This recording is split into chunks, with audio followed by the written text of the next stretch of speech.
ಡೌನ್ವರ್ಡ್ಗೆ ನೀರು ಹರಿಯೋದು ನೀರಿನ ಸ್ವಭಾವ.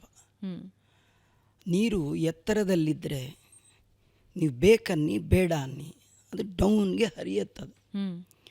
ಹಾಗೆ ಈ ಮನಸ್ಸು ಯಾವಾಗಲೂ, ಮನಸ್ಸು ಅಂತ ಏನಿದೆಯಲ್ಲ, ಅದು ಯಾವಾಗಲೂ ತನಗೆ ಅಲ್ಲದ್ದು ಸಲ್ಲದ್ದು ಬೇಡದ ಕಡೆಗೆ ಆಕರ್ಷಣೆ ಮಾಡುವಂಥದ್ದು ಆ ಮನಸ್ಸಿನ ದೌರ್ಬುದ್ಧಿ.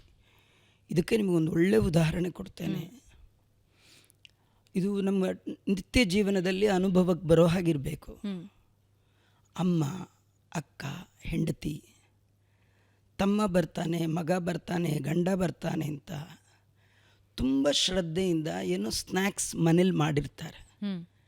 ಕಾಫಿ ಟೈಮ್ ಕೊಡೋಣ, ಯಜಮಾನ್ರು ತೊಗೊಳ್ಳಿ, ನನ್ನ ಮಗ ತೊಗೊಳ್ಳಿ, ಅದರೊಳಗೆ ತುಂಬ ಪ್ರೀತಿಯಿಂದ ಮಾಡಿರ್ತಾರೆ. ನೀವು ಮನೆಗೆ ಬಂದರೆ ಅದರ ಸ್ಮೆಲ್ ಬರೋದೇ ಇಲ್ಲ. ಅದೇ ನೀವು ಬೀದಿಲಿ ಹೋಗುವಾಗ ಕಾರ್ನರಲ್ಲಿ ಮಾರ್ತಾರಲ್ಲ, ಅದರ ಸ್ಮೆಲ್ಲು 3 ರೋಡಿನ ಆಚೆಗೆ ಬರ್ತಾ ಇರುತ್ತೆ. ಹುಡುಕೊಂಡು ಹೋಗ್ತೀವಿ ಬೀದಿ ತಿಂಡಿಗೆ. ಅದೇ ಮನೇಲಿ ಪ್ರೀತಿ ಮಾಡೋದು, ಆ ತಿಂಡಿ ನಮ್ಮ ಮನಸ್ಸು ನಮ್ಗೆ ಅಟ್ರಾಕ್ಟಿವ್ ಆಗಿಲ್ಲ. ಇವ್ರದ್ದು ಭಾರಿ ಅಟ್ರಾಕ್ಟಿವ್. ಯಾಕಂದರೆ ಮನಸ್ಸಿನ ದುರ್ಬುದ್ಧಿ ಅದು ಕಂಟ್ರೋಲ್ ಮಾಡಬೇಕು ನಾವು.